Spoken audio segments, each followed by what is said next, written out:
어떻게 보면 그게 계획이 될 수 있을 것 같아요. 아무리 희망적이고 기쁨이 이제 저희가 메시지를 담아서 노래를 하려고 계획을 하지만 그래도 아픔을 잊을 수는 없잖아요. 아픔이 있기 때문에 이제 상처 치유가 있는 것이고 그 어둡고 슬픔이 있기 때문에 있었기 때문에 저희가 이제 기쁨을 이제 노래하려고 하는 것이잖아요. 그래서 사상 영령들의 넋을 기리는 노래는 당연히 저희가 꾸준히 앞으로 계속 해야 될 것이고요. 아까 이제 미래에는 어떤 희망적이고 기쁨 어떤 그런 것들에 대한 노래도 당연히 우리 후손들 후대에게 아픔이 있었지만 우리는 이제 그 기쁨을 이제 조금씩 이제 가지고 있다. 지금 우리가 노래하고 있으니 너희들도 우리의 이 마음을 우리 것을 받아서 계속 이어갔으면 좋겠다라는 저의 합창 노래 내지는 음악을 계속 이제 연주를 해야 되지 않을까요, 저희가?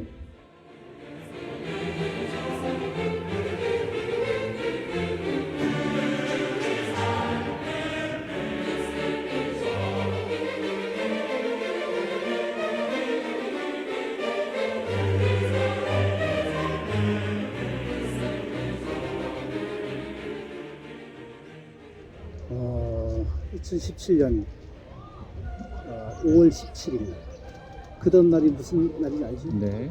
광주 5.18 우리 유족회 임원들과 운영위원들 같이 매번 광주 5.18 행사에 참여를 하고 있었는데 그날 참석했을 때 전야제 한 것을 우리가 우리 유족들 임원들 같이 했죠. 어느 순간 합창단이 나와서 그 분위기를 탁 띄우는데 감동적이었거든. 그래서 내가 이거 진행되는 순간 야 우리 사삼도 이제 70주년이 다가오는데 야 우리도 하면 어떨까? 이런 얘기를 옆에 있는 분들한테 이게 툭툭 던졌는데 거기 있던 임원분들한테 그 분야의 관계자분들 뭐 사전에 짠 거 같이 야 정말 좋다 우리 한번 해보자. 그 공감대가 거기서 바로 이루어졌고 나는 행사 마치고 내려오자마자 임원회의와 운영회의를 열어서 합창단을 창단하는 걸로 최종 가결이 되고 그때 5월 17일이라면 그해 본 예산이 아닙니다. 추경을 해야 되잖아요. 그래서 도지사를 만나고 그래서 이에 대해 얘기했더니 쾌의 추경 예산에 거금을 편성해 주는 겁니다. 그래서 야 참 이게 뭔가 맞아떨어지겠구나. 응? 그래서 이게 준비를 시작하면서 그때 제법 타이트하게 준비했습니다. 응? 나는 합창단을 잘 모르니까 어떻게 합창단을 선발해야 될지, 응? 또 이제 방법은 뭔지, 그럼 지휘자는 누구를 할까, 뭐 등등 여러 가지 그 나온 사안마다 이렇게 임원들과 이제 의견 나누고 전문가 만나서 참고로 의견 들어보면서 하나하나 정리를 해봤는데 아주 깔끔하게 합창단 창단할 수 있도록 분위기도 만들어졌고 예산도 만들어졌고 또 합창단을 참여하겠다는 분들도 굉장히 많아졌고 그래서 본 예산은 아니지만 추경 예산하면서도 매우 순탄하게 이 합창단을 창단을 하게 됐는데 그것은 나는 지금도 그렇게 생각하는데 사삼 영령들이 도와줬다 한마디로 말하면. 그리고 70주년이라는 의미가 좀 남다르지 않습니까? 70주년도 예년과 같이 대충 해서 할 거면 그건 안 된다. 뭔가 다르게 한번 해보자. 그런 차원하고 맞물려서 돌아가진 게 합창단이었다. 그래서 저는 지금도 그때 그 생각하게 되면 이 70주년을 하는 과정에 합창단 창단은 매우 큰 의미가 있다. 저는 이렇게 생각합니다. 그 기대가 있었던 만큼 지금도 어떤 시위라든지 이제 우리 영혼을 위한 어떤 위로라든지 살아있던 자든 죽었던 자든 간에 굉장히 그런 역할들을 많이 하고 있는데 앞으로 혹시 또 우리가 사람 창업한단의 미래지향적인 어떤 그런 것이 있다면 좀 말씀 좀 해주십시오. 그러니까 우리가 그때 합창단을 창단할 때 그때 초심을 잃으면 안 돼요. 우리가 합창단을 창단해서 뭐 이거 이뭐큰뭐 이게 합창단 활동을 통해서 뭐 이게 사회적 지위를 높이고 뭐 합창단을 홍보하고 이런 뜻이 아니거든. 결코 아니고 정말 사삼 영령들을 위해서 그때 무참히 희생된 영령들께 어떻게 하면 사삼 유족 산하 단체인 합창단이 역할을 통해서 위로해드리고 사삼 영령들께 우리가 저희들이 할 일이 있으면 힘을 보태서 역할을 하고 그렇게 할 거냐는 게 이 초심이거든. 이 초심을 잃으면 안 된다. 항상 초심을 지키면서 그 유족회와 함께 사삼 영혼을 달래는 일에 마음을 모아줘야 된다. 만약 초심을 잃게 되면 나는 합창단이 있을 이유가 없다. 그렇게 생각해요. 무슨 얘기냐면 이제 2017년도 창단했으니까 18, 19, 20, 21 꽤 시간이 이제 흘러가는 과정 중에 있는데 잘못하게 되면 이제 잘못 비춰질 수도 있다. 그렇게 되면 절대 안 된다는 얘기지. 진짜 초심을 잃지 말고 그때 광주 5.18 전야제에 참석했을 때 합창단을 창단하는데 그 마음을 모았던 그 생각, 그 가슴으로 앞으로도 합창단이 존속돼야 되고 더 많은 역할들을 통해서 사삼도 홍보하고 또 사삼 영혼들도 위로해드리고 사삼 무슨 행사나 있게 되면 자원봉사 차원에서 이제 마음을 함께 엮어가야 된다. 정말 다시 한번 강조드리지만 초심을 잃으면 안 된다. 이런 얘기를 하고 싶습니다. 감사합니다. 또 하시고 싶은 말씀 혹시 있으면 해주셔도 괜찮습니다. 편하게. 사실 지금 우리 합창단에 대해서 유족분들도 굉장히 많은 관심을 갖고 있고 다른 합창단들도 많이 계시잖아요. 이런 합창단에서도 사삼 합창단 유심히 보고 있다. 우리 합창단원이 그렇게 자유로운 몸은 아니다.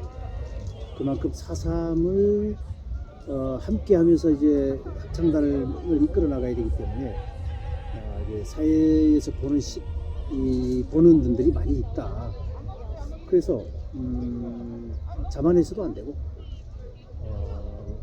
우리가 사삼 영령들을 모시는 입장에서 늘 바탕에 그걸 깔고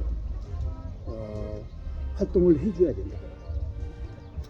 그래서 내부적으로 뭐 약간의 뭐 갈등들이 있다는 얘기를 들어서 고문으로 위촉하길래 고문이 가서 어떤 역할을 해야 될 건가.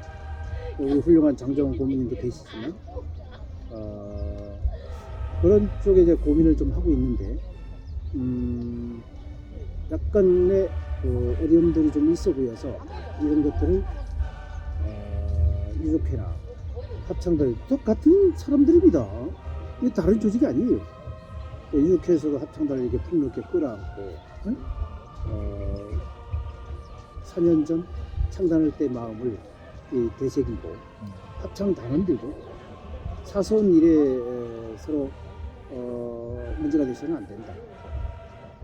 또 이제 개인적 편견을 가지고 활동하는 것은 옳지 않다. 큰 틀에서 사삼 영령님들, 사삼 유족분들, 또 우리가 사삼을 바라보는 제주도 사회 내에서 아니면 전국적인 우리가 전국화돼 있잖아요. 전국적으로 관심도가 이게 매우 높아졌기 때문에 이런 것들 항상 의식하면서 몸도 좀 낮추고 좀 정중하게 우리가 좀 청담원들이 마음도 모으고 또 이제 어려운 일이 있을 때마다 또 이게 서로 의지하고 협력하면서 이렇게 갈 수 있으면 좋겠다. 이런 마음을 항상 갖고 있습니다.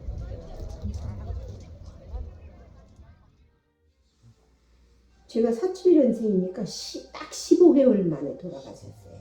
그러니까 저 경우는 아버지는 그냥 글자에서 아버지지 사진도 없고 뭐 아무것도 없으니까 뭐 부인 아닌 부인, 아버지 존재를 이제 이렇게 하는데 어머님은 아버지 뭐 그 이상의 그 생활을 했거든요.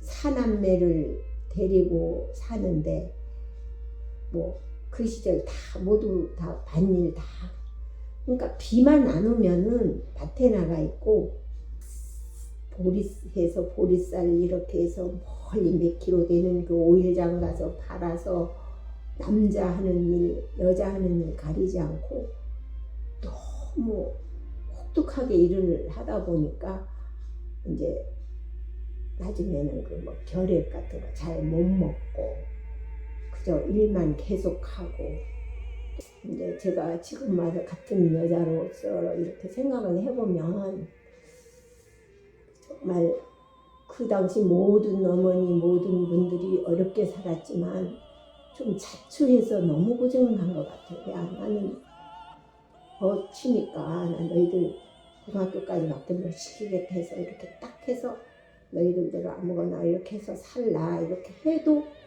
어머니가 좀 덜 힘들었을 텐데 그런 삶을 살다가 가시니까 마지막에는 아들도 떠나지 저도 이제 학교 졸업했다고 뭐 어디 육지로 이제 뭐 해본다고 나갔죠. 오빠 군인 갔죠. 그러니까 그 1년 동안 제가 학교 다닐 때는 그나마 매일 같은 잠자리를 하고 이제 어머니하고 생활을 제일 많이 했는데 제가 떠나면서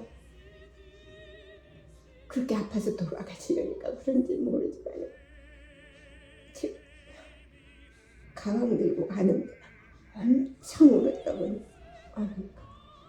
근데 나중에 가서 한 10개월 만에 근무가 전 나왔는데 이렇게 폐결이라고 어머니가 그래서 또 이제 제가 와가지고 좀 병원이랑 뭐랑 이제 오빠는 다 살림을 사니까 해서 했는데 참 정말 비참한 삶을 자축해서 산 것 같아요.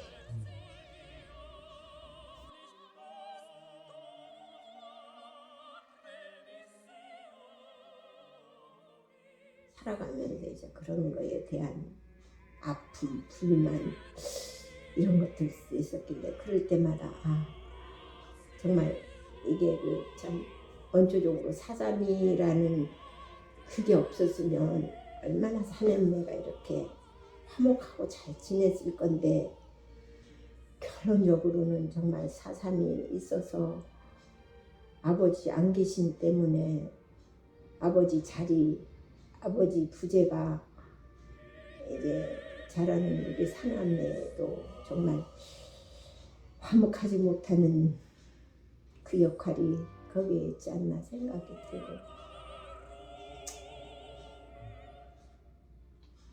저는 솔직히 다 유전인자를 해서 음치 박치 솔직히 노래방 가서 한번 제대로 노래를 못 불러요. 그래서 신청하라고 했는데 나도 노래 부를 수 있으면 가서 정말 거기서 노래도 부르고 정말 영혼을 위해서 한번 하는 데서 이제 딱 포기를 했는데 여기 그 다녀 씨가 거기 그 목욕탕을 다니니까 언니도 사삼인데 왜 뭐 신청했어? 그러니까 나 이래서 안 했다.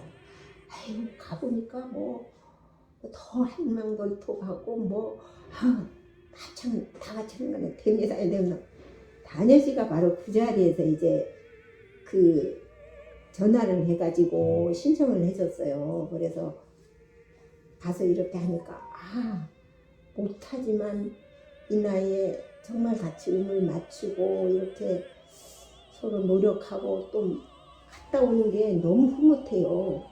그냥 막 보람도 있고 정말 다 잊혀졌던 그 아버지 뭐 그 몇 년 전에 이게 사삼이 이렇게 노무현 정부 때 이렇게 되면서 정말 완전히 가라앉았던 게 이렇게 떠올라 가지고 좋게도 생각이 되고 그나마 이제 또 돌아가신 분들이 이렇게 영혼이라도 정말 편하게 잘 해주겠지 하는 그런 바람도 있고 했는데 아무튼 합창단은 할 때마다 참 보람 있고, 예. 아, 늘 못하지만 잘 들어왔다. 진짜 다녀 씨한테 고맙다고 하면서 그렇게 그랬어요.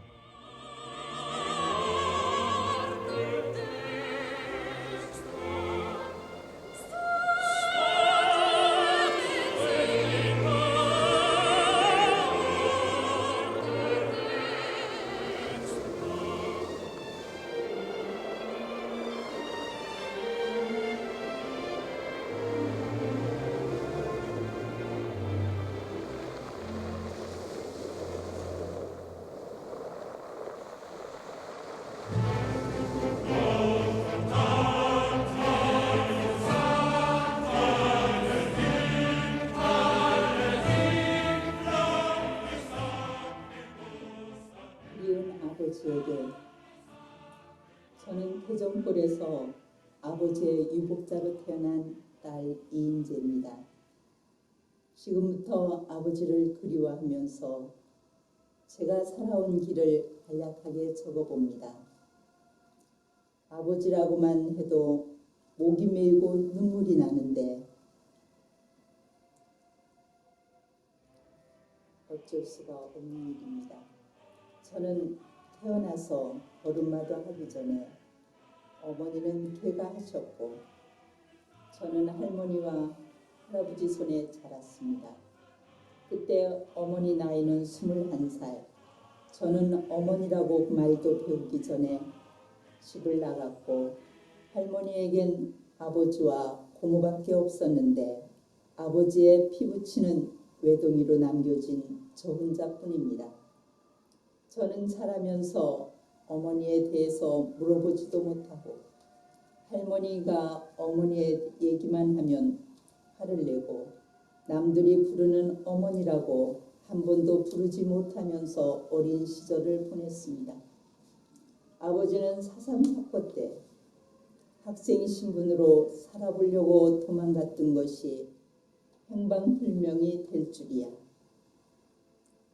할아버지는 돌아오지 않은 아들을 기다리다 대문을 열고 들어오는 꿈만 꾸다 세상을 떠났습니다.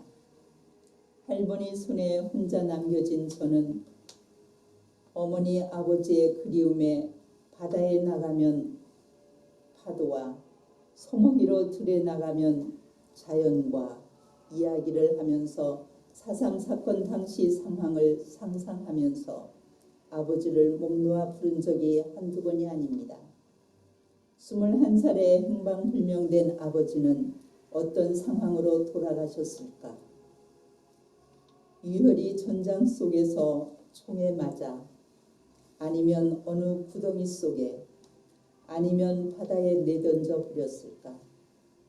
비참하게 죽어간 암흑의 시대에 누구한테 말도 못하고 혼자 울고 묵묵히 살다 보니 말수도 적고 남이 앞에서 말만 하려면 눈물이 먼저 나오고 외로운 시절 지금 생각만 해도 나에게 잘 커져서 고맙다고 칭찬하고 싶습니다. 사춘기 때만 해도 어머니를 원망하기도 하고 어디에 사는지 소식도 없고 그리워하면서 살았는데 고등학교 3학년 때 처음으로 어머니가 살아계시다는 것을 알았고 18년 만에 학교에 네 애미가 라는 편지가 한 통이 날아와서 그때 담임 선생님 덕분에 수학여행을 가서 어머니를 처음 만났죠. 알고 보니 어머니는 서울 고양시에 살았고 길도 모르고 어려운 삶을 살다 보니 미안하다는 말밖에 없었죠. 지금은 저는 4.3 합창단원으로 유적지에서 아버지의 영혼을 생각하면서 목 놓아 마음으로 노래 부릅니다. 아버지의 영혼이 어디에서든 듣고 계시겠지요. 특히 4월 동백노래 가사는 더 마음에 와닿아 힘껏 불러봅니다. 아버지를 생각하면서 1년에 한 달 동안 11월은 위령이 달에 매일 비가 오나 바람이 부나 강사평 순교묘지에서 묘지를 찾아 기도합니다. 아버지 묘는 없지만 아버지를 생각하면서 기도했습니다. 아버지의 영혼도 기뻐하고 마음으로 저와 함께 있고 항상 도와주고 있음을 믿습니다.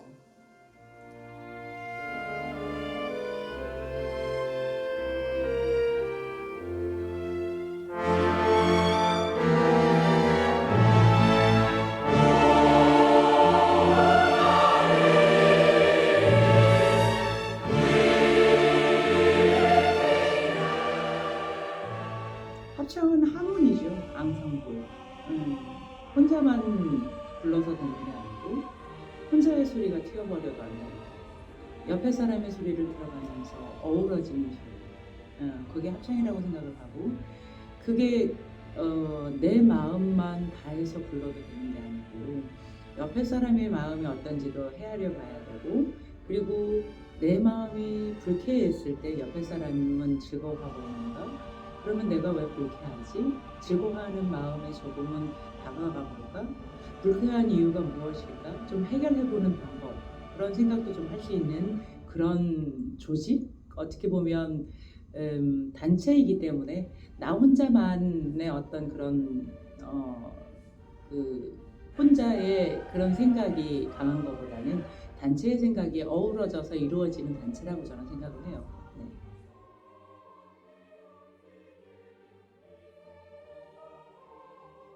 그 부분은 제가 이제 음악이라는 본질을 좀 말씀드리고 싶은데 다른 장르, 그러니까 연극도 있고 미술도 있고 뭐 신앙송도 있고 무용도 있고 다 있지만 근본적으로 가장 밑바탕으로 나오는 게 어떤 걸까라는 걸 생각을 해보는 거죠.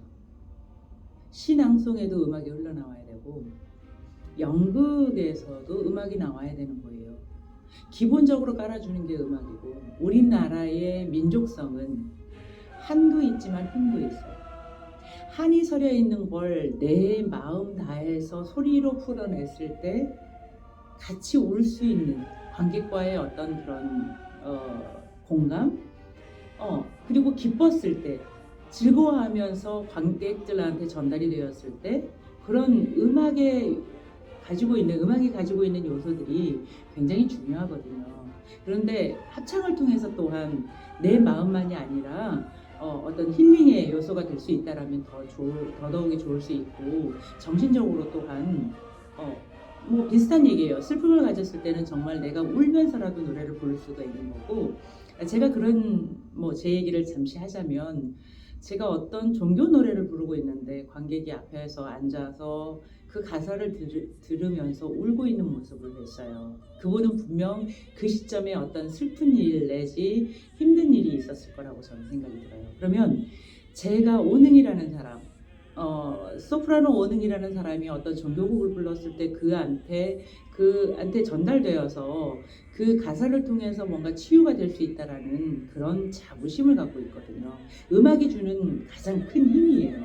그러니까 말로도 물론 표현할 수 있어요. 말로 표현하는 거와 음악의 어떤 선율이 가미가 돼서 같이 전달이 되었을 때 그 가치는요 비교할 수 없어요. 네. 그래서 더불어 정신적으로 치유가 될 수 있다라고 저는 봅니다.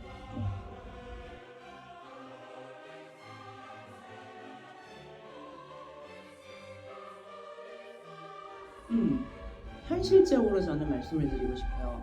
지금 4차 산업혁명 시대가 왔고 AI 시대가 왔다고 했어요. 그러니까 앞으로 20, 30년 후에는 이미 많이 우리 옆에 기계화, 현재도 기계화되어 있지만 더 친근감 있게 다가올 거예요. 하지만 문화예술, 특히 음악적인 감정을 컨트롤하는 거는 인간 이상 모방은 가능할 수 있으나 기계가 인간이 줄 수 있는 그 감흥은 절대적으로 안 될 거라고 저는 보고 있고 전문가들도 그런 얘기를 많이 하고 있어요. 그리고 기계화가 되다 보니 혼자만의 생활들이 많아지고 있단 말이에요. 점차적으로 더 그럴 것이고 그러면 개인주의, 누군가와 어우러서 할 수 있는 그런 게 거의 없어질 거예요. 작년부터 시작된 이 코로나 때문에도 물론 같이 어울려지는 활동이 안 되어지고 있지만 그래도 합창을 통해서 뭐 영상을 통해서 함께하는 그 어우러짐을 보면 대리만족도 가능할 것 같다라고 생각을 하고요. 인류 종착역까지도 베토벤 합창이 갈 수 있다라는 그 이유는 제가 지금 말씀드리는 그런 이유에서도 가능하다라고 저는 보여지고 뭐 물론 합창곡으로 굉장히 위대한 곡들이 많아요. 사실은 저는 개인적으로 정말 좋아하는 곡은 베르디 레퀴엠이거든요. 진원곡. 그러니까 또한 4.3이랑 조금 연결시킬 수 있고 사실은 제가 내년 프로젝트로 지금 준비 중인 작품이기도 한데 진원곡이라는 건 영혼들을 위로해 주는 곡이잖아요. 그러니까 그런 작품들이 정말 1800년대, 1700년대부터 이미 우리 조상들 유럽에서 이미 많이 전파되어 와져 있는데 동양이라는 그 이유로 뭐 국악에 많이 우리가 녹여져 있지만 이제는 뭔가 서양의 어떤 패턴, 음식들이나 활동이나 뭐 생활이 이미 서양에 익숙해져 있는데 비단 클래식 음악만큼은 어렵다라는 그런 생각에 많이 멀리하고 있다라고 저는 보여져요. 그런데 이제는 많이 달라졌다라는 생각이 들어요. 내가 잘 모르면 영상을 통하든 뭐 SNS를 통하든 다 이해를 할 수 있거든요. 조금만 노력과 관심을 보여준다면 충분히 가능할 수 있거든요. 그래서 이 합창에 음악이 주는 요소 계속 뭐 처음부터 얘기를 하고 오고 있지만 이거는 멤버십이 있어야 되고 어떤 음악도 독창을 하더라도 혼자만은 안 돼요. 피아니스트가 따라와 줘야 되고 어떤 음반이 시스템적인 게 따라와 줘야 되기 때문에 같이 해야 되는 더불어 가야 되는 생활이거든요. 그렇기 때문에 그런 더불어 하는 생활에서 주어지는 어떤 교훈 그리고 뭐 배움 또 뭐 통해서 또 이렇게 배우면 또 어떤 뭐 다른 일에 또 응용 충분히 다양하게 접목시켜서 갈 수 있는 부분들이 굉장히 많다라고 저는 보여져서 음악은 정말 저는 바다와 같은 존재. 바다 안에 들어갔을 때 깊이 들어가면 들어갈수록 캐낼 게 너무 많아요.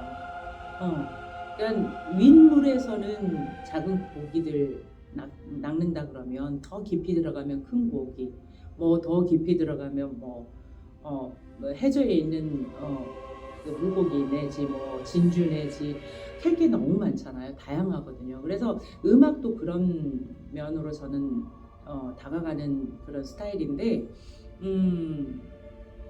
음악은 정말 꼭 필요한 우리 인간 생활에서 꼭 필요한 그런 필수품이라고 저는 감히 말씀드리고 싶어요.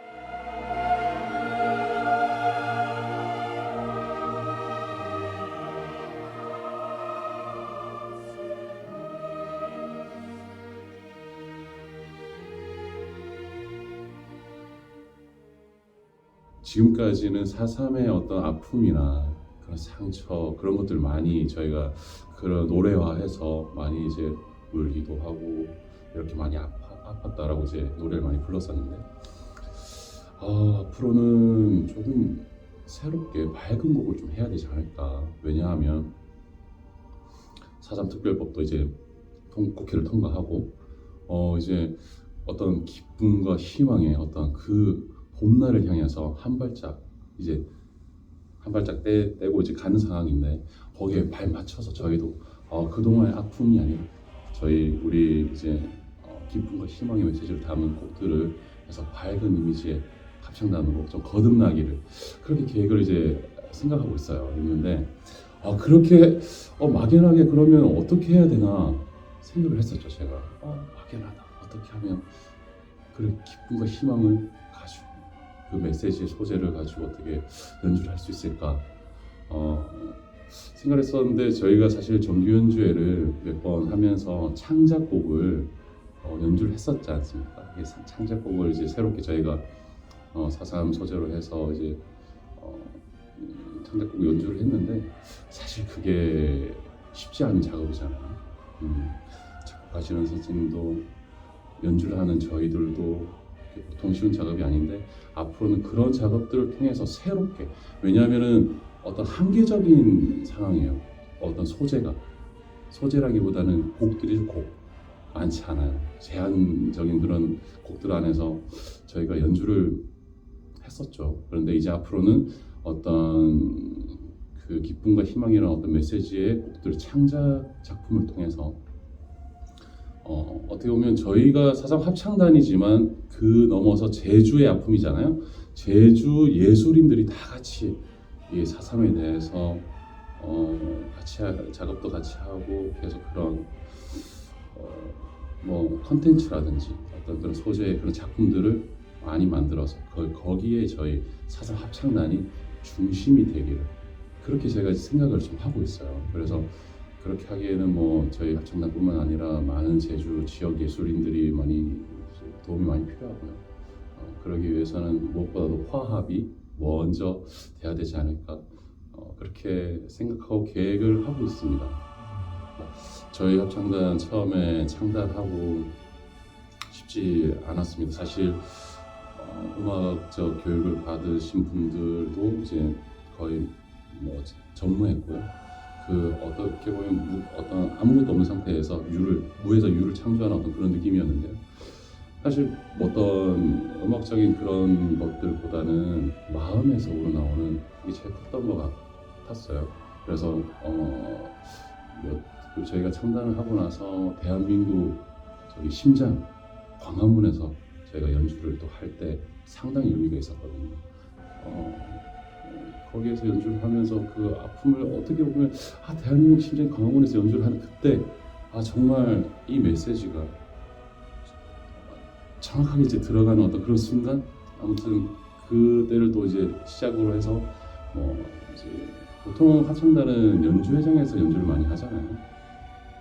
물론 저희도 연주회장에서 연주를 많이 하고 했었지만 색다르게 4.3 유적지에서 그 유적지에 가서 그 아픔과 설명을 듣고 저희가 합창을 하면서 그 4.3 영령을 위해서 이제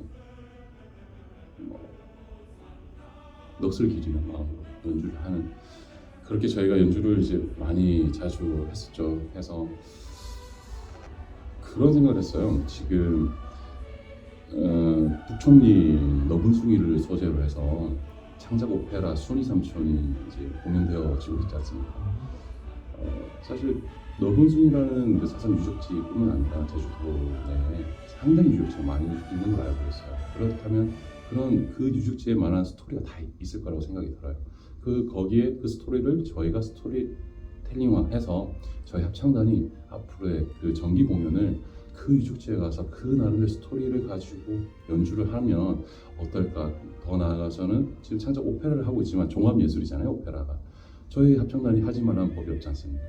그래서 저희 합창단이 아까 말씀드렸던 중심이 되어서 그 소재를 가지고 아까 오페라 그 창작 작업을 제가 이제 목표로 한다 했잖아요. 합창곡뿐만이 아니라 더 나아가서 오페라를 저희 합창단이 주최를 하고 주관을 해서 하는 게 어떻게 보면 목표죠, 목표. 그게 그래야 뭔가 이제 더 세상에 널리, 우리나라에서 사실 모르는 부분들이 있잖아요. 4.3 사건에 대해서는 알고 있지만 그렇다 정도 알고 있지만 세세하게 그 어떤 곳에서 어떤 일이 있는지는 사실 구체적으로 알지 못하거든요. 근데 그거를 저희가 예술 작품으로서 계속 공연이 되어지면 자연스레 사람들이 이런 일이 있었구나. 4.3 사건이 그 어떤 상징의 어떤 한 사건이 아니라 곳곳에서 이런 여러 사건들이 있었구나. 그런 메시지를 저희가 전달하는 합창단의 어떤 목표성을 좀 가지고 싶어요.